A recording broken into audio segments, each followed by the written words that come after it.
Next chapter, angles. Angles are used to measure the amount of tan.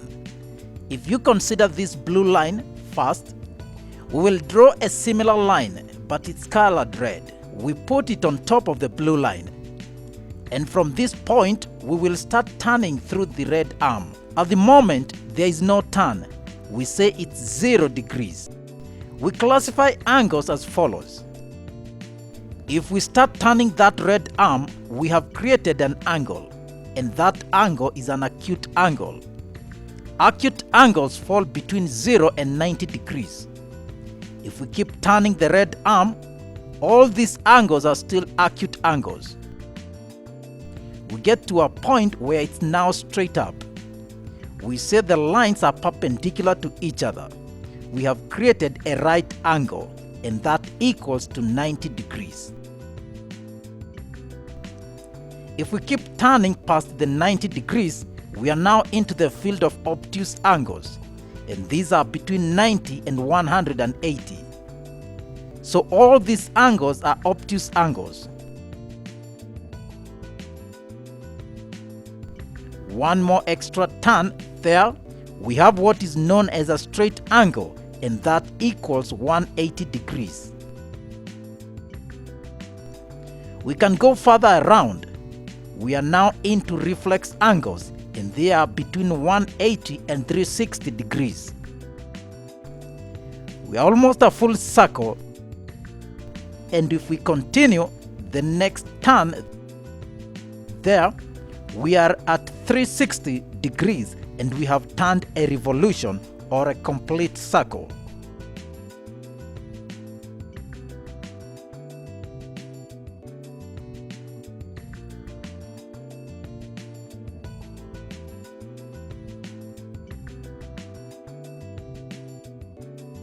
Angles are measured in degrees using a protractor.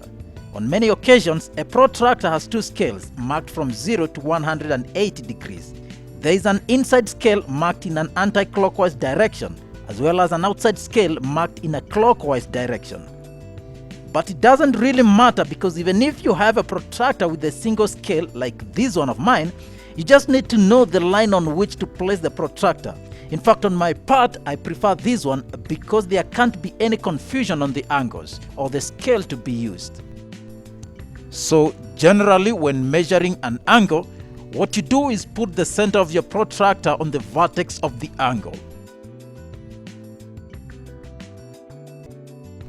And then you rotate the protractor such that the zero line or the baseline lies on one of the lines, and the other line is within the protractor. So this zero line should be on this line. So let's rotate.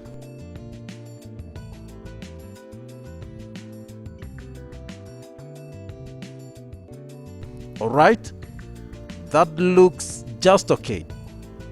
So the baseline is on one of the lines, and the other line is in the protractor. So if I read that, the angle looks like 20 degrees.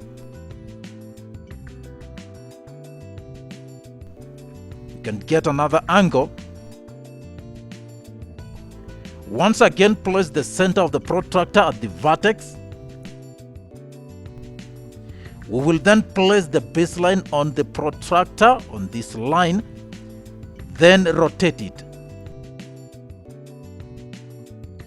The angle is 110 degrees. It is an obtuse angle. The other one was acute.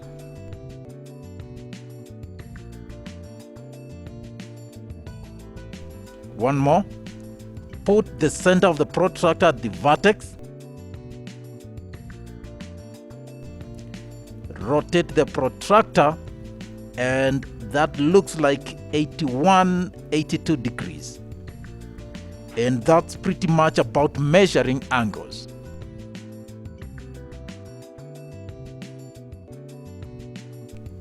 Let us now look at some relationships between groups of angles, and we start with angles on a straight line. Here are two examples of a group of angles on a straight line. We start with a straight line, and then there may be one or more lines coming to meet at a point on that first line. And the angles formed around that point, specifically in the direction of the incoming line or lines, are called angles on a straight line. The thing is, angles on a straight line add up to 180 degrees.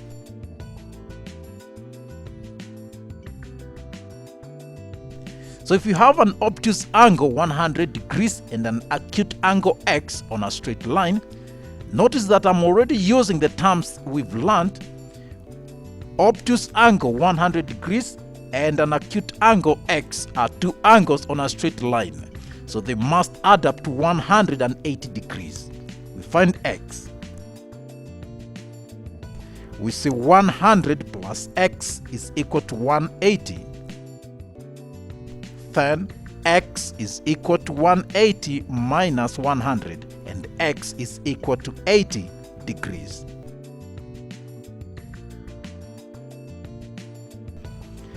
In another example, we have two acute angles, 20 and 50 degrees, and a third seemingly obtuse angle y. We'll find out if it is obtuse or not. All the three angles lie on a straight line, so they add up to 180 degrees. We therefore say 50 plus 20 plus y is equal to 180. Then y is equal to 180 minus 50 minus 20, and y is 110 degrees. And yes, y is an obtuse angle.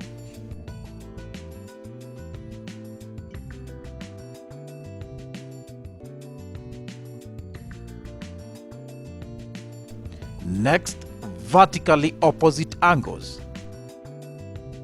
When two lines cross each other, four angles are formed. The marked angles on each diagram are a pair of vertically opposite angles. On the left diagram, the vertically opposite angles are acute angles, but the right one has obtuse angles, which are vertically opposite angles, even though they may seem horizontally oriented.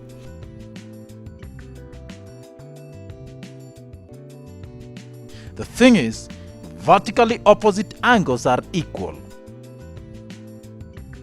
So for these two vertically opposite angles, x is also 50 degrees. In this one, x is 85 degrees because it is vertically opposite to the angle 85 degrees. Angles at a point. What is a point being referred to here? The point is where all the lines meet. So this is the point we are talking about.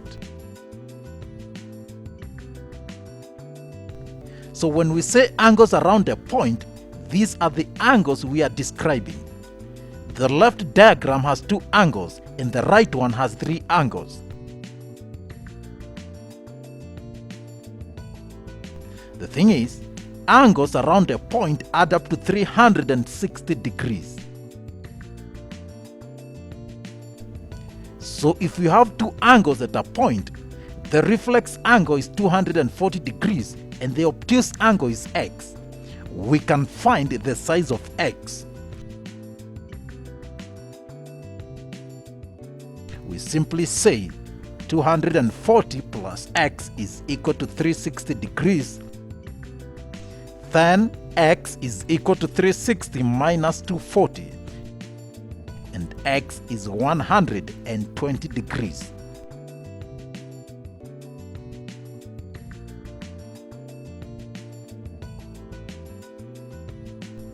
Then we have three angles at a point, 150, 110, and y. Again, we can find the size of angle y. We say 150 plus 110 plus y is 360, and y is equal to 360 minus 150 minus 110, and that gives us 100 degrees.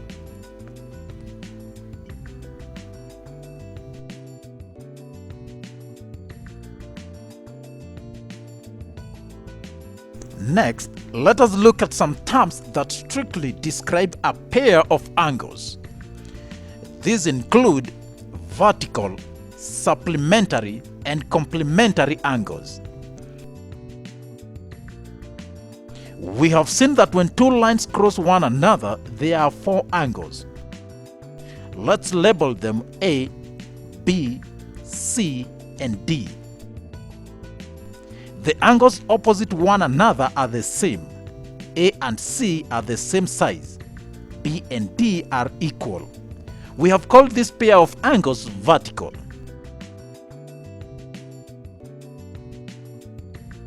Let us focus on the top half for a moment. These two angles form one straight line, 180 degrees. That means A plus B is equal to 180 degrees. Whenever two angles add up to 180 degrees, we call them supplementary angles. I know you're wondering, didn't we just call them angles on a straight line? True. The thing is, the name supplementary comes from the fact that the two angles add up to 180 degrees and not because they are on a straight line. And because of that, two angles need not be on a straight line for them to be called supplementary. No. For example, these two angles are supplementary because they add up to 180 degrees. So you'd say 50 degrees, 60 degrees and 70 degrees are supplementary angles, right? Wrong. Supplementary angles are a pair. They must be two angles and not more than that.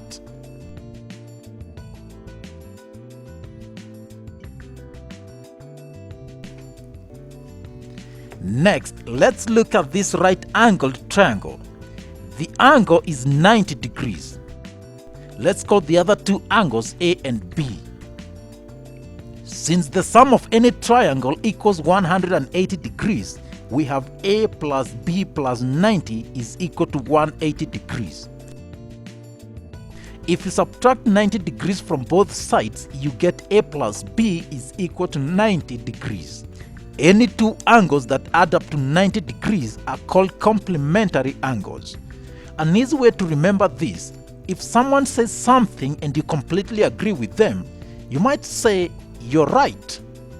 That's much like a compliment, and two complementary angles make a right angle. For example, suppose these two angles are complementary. What's the size of angle B?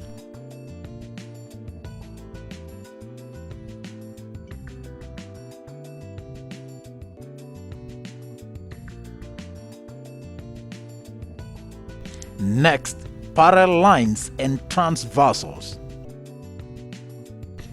Parallel lines are two lines on a plane that do not intersect. They travel next to each other, maintaining the same distance between them to infinity. Notice that the lines are on the same plane. Later, we will see that there are lines that do not meet but are not parallel because they are not on the same plane. Like these two lines, they will never meet but are not parallel. They have a name. A transversal is any line that intersects two lines on the same plane. We will look at a transversal that intersects parallel lines and see the features of the angles formed. So we have two parallel lines and a transversal cutting them, and we have a group of angles all over here. Specifically, there are 8 angles formed. Let us look at the features of these angles. We start with corresponding angles. Again, here are the two parallel lines and the transversal. The blue circles indicate the angles formed. So, what are corresponding angles? Here is a pair of corresponding angles. I can't have one statement to define them, but these two angles are corresponding. An easy way to recognize corresponding angles is to look for an F shape in the line, like this. And it's the angles lying on the corresponding sides of the parallel lines and the transversal. In this case, the angles lie below each parallel line and right of the transversal. Is that the only pair of corresponding angles?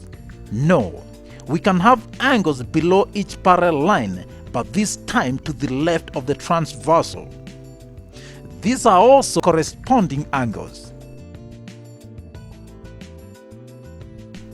We are not done yet. If we go above each of the parallel lines, left of the transversal, a pair of corresponding angles. And lastly, above the parallel lines and to the right of the transversal, another pair of corresponding angles. The thing is, corresponding angles are equal. So if you know how to spot corresponding angles now, it should be clear that 45 degrees and x are corresponding, and so x is also 45 degrees.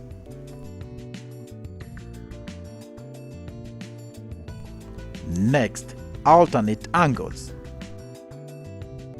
Again, these are the angles formed by a transversal through two parallel lines. The angles marked are a pair of alternate angles. Let's see another pair so you get the relationship. These two are a pair of alternate angles. Alternate angles are equal, so the trouble is in spotting the angles. So looking at this diagram, the two angles are alternate, and so x must be 45 degrees.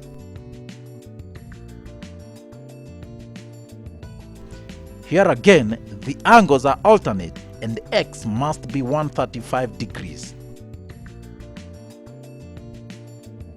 Lastly, co-interior angles. The angles in our usual diagram, just like the name suggests, co-interior angles are the two angles on the interior of the two parallel lines and on the same side of the trajectory. These two are a pair of co-interior angles. Again, on the left of the transversal, we have another pair of co-interior angles. The thing is, co-interior angles are supplementary. That is, they add up to 180 degrees. So the trick is in spotting which angles are co-interior. And so for these two angles, we can see that they are co-interior. And so they are supplementary. Given that is the case, angle X is 135 degrees.